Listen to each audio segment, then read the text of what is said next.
অঞ্চল কমিটির উদ্যোগে জনজীবনের যে আসল যে সমস্যাগুলো রয়েছে, দৈনন্দিন সমস্যা, এই সমস্যা সমাধানে সম্পূর্ণ ব্যর্থ বিজেপি জোট সরকার। বিজেপি দুঃশাসনে প্রত্যেকটা গ্রামে গ্রামে দুর্নীতির সাম্রাজ্য তৈরি হয়েছে। তার নিদর্শন হচ্ছে এই যে প্রধানমন্ত্রী আবাস যোজনায় যে নামের তালিকা প্রকাশিত হয়েছে, প্রকৃত অসংখ্য গরিব মানুষের নাম সেই তালিকায় নেই।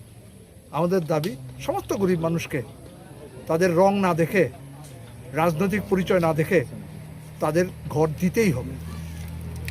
বিদ্যুতের মাশুল প্রতিদিন বাড়ছে। বিদ্যুৎকে বেসরকারি মালিকদের হাতে তুলে দিয়ে আজকে গ্রামীণ এলাকাকে অন্ধকারে ডুবিয়ে দেওয়ার ষড়যন্ত্র করছে কেন্দ্রের এবং রাজ্যের ডবল ইঞ্জিনের সরকার। বিদ্যুতের মাশুল বাড়ছে অস্বাভাবিকভাবে। আমাদের দাবি সুলভ মূল্যে প্রত্যেক বিদ্যুৎ গ্রাহকের কাছে বিদ্যুৎ পৌঁছে দিতে হবে। কোথায় কাজ? আমরা মনরেগাতে যে কাজ পাচ্ছিলাম বামফ্রন্টের সামনে, সেই কাজ নেই। 30 থেকে 40 দিন কাজ হয়, শুধুমাত্র ছবি তোলা হয়। কাজ কোথায়? কাজের মজুরি পাচ্ছে না। প্রতিশ্রুতি ছিল 340 টাকা মজুরি, 200 দিন কাজ। কোথায় কাজ? এই অবস্থার মধ্যে দাঁড়িয়ে আমরা দাবি করছি 200 দিন কাজ দিতে হবে বছরে, আর 600 টাকা মজুরি দিতে হবে। শিক্ষা ক্ষেত্রে নৈরাজ্য সৃষ্টি হয়েছে। আমাদের দিল্লির যন্তর মন্তরে আমরা দেখেছি এই ভারতবর্ষের লক্ষ লক্ষ ছাত্রছাত্রীরা পুলিশি নির্মম অত্যাচারের শিকার। ছাত্রীরা রেহাই পাচ্ছেন না, নারীরা রেহাই পাচ্ছেন না।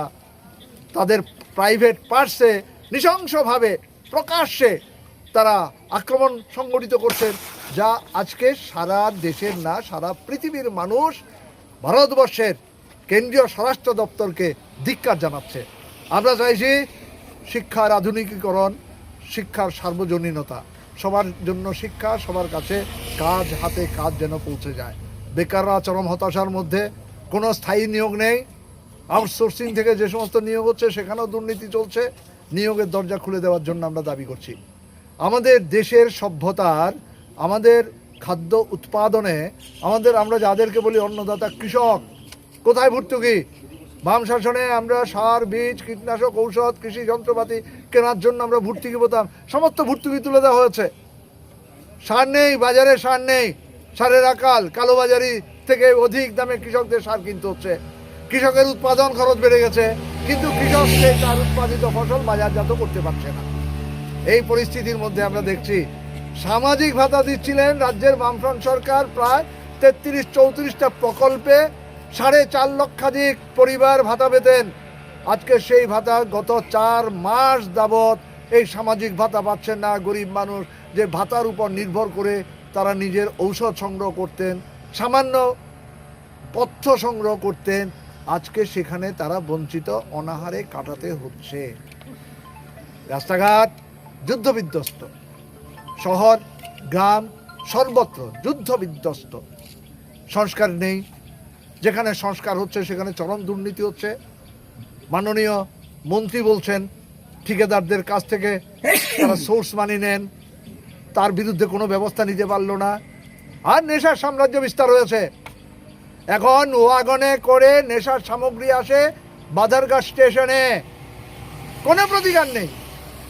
নারীদের চরম অসহীন অবস্থা আছে, নারীরা, কিশোরীরা, কেউ যাই পাচ্ছে না।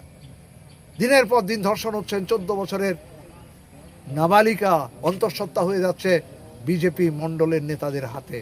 এই পরিস্থিতির মধ্যে আমরা দেখছি আমাদের রাজ্যে ডিরেক্টর জেনারেল অফ পুলিশের অস্বাভাবিক মৃত্যু।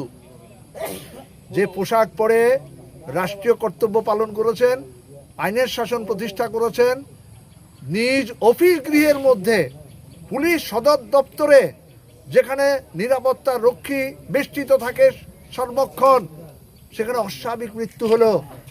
আমরা তো দাবি জানাচ্ছি অবিলম্বে হাইকোর্টের মুখ্য বিচারপতির নেতৃত্বে তদন্ত কমিটি গঠন করে তদন্ত করা হোক। আমাদের প্রয়াত ডিজিপি অনুরাগ ধনকরের পরিবার থেকে বলা হচ্ছে এটা আত্মহত্যা না, তদন্ত চাই। গোটা রাজ্যে আইনের শাসন ভেঙে পড়েছে, সংবিধান পদদলিত হচ্ছে প্রতিদিন।